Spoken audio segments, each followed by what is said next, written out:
Picture this: a kid from the Bronx kicked out of 2 high schools, running with gangs and heading straight for disaster. Fast forward a few years, and he's standing before 50,000 screaming fans. Guitar smoking, face painted like a spaceman from another planet. This is the story of Ace Frehley, the man who saved Kiss, destroyed himself, and somehow kept playing through it all. Born Paul Daniel Frehl in 1951, Ace grew up in the roughest part of the Bronx, while his family played classical music in their living room. Ace was out on the streets, fighting, stealing, and running with the Ducky Boys gang. By his teens, he'd been arrested, beaten bloody with a beer bottle, and expelled from multiple schools. Everyone wrote him off. Everyone except fate. At 13, his parents gave him an electric guitar for Christmas.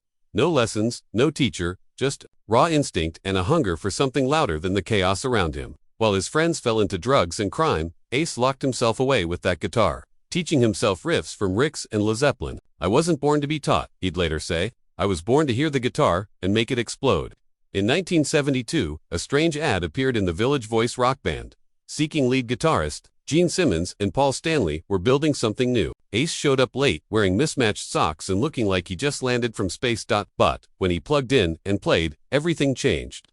Stanley later recalled, "We'd never heard anyone play like that. It was the scream of metal, electricity, and a swagger we didn't have." Ace wasn't just hired. He became the soul of Kiss.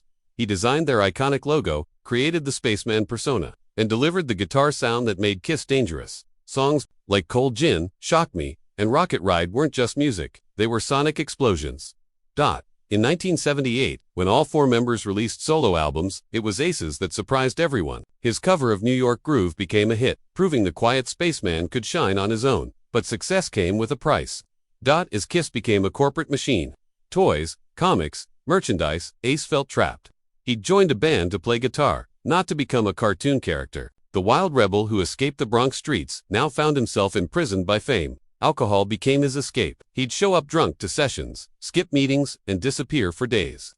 His relationships with Gene and Paul turned toxic. Gene saw Kiss as a business empire. Ace just wanted to play. Paul demanded perfection. Ace delivered chaos. By 1982, he was gone. No drama, no farewell. He simply faded away.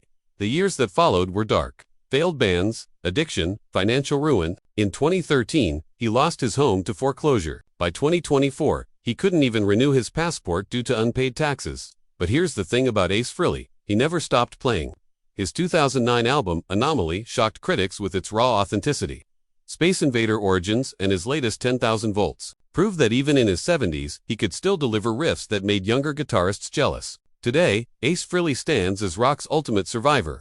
Not because he conquered his demons, he didn't. Not because he built an empire, he refused to, but because he never compromised his soul for anyone's approval. Guitar legends like Slash, Dave Grohl, and Dimebag Darrell all cite him as their inspiration, not for his technique, but for his attitude, for proving that wildness needs no explanation. Ace Frehley remains what he's always been, the spaceman who crash-landed on Earth, played his heart out, and reminded us all that sometimes the most broken things make the most beautiful noise. What do you think of Ace's incredible journey? Which of his solos still gives you chills? Drop your thoughts in the comments below, and don't forget to subscribe for more untold stories of rock's greatest legends. Rock on!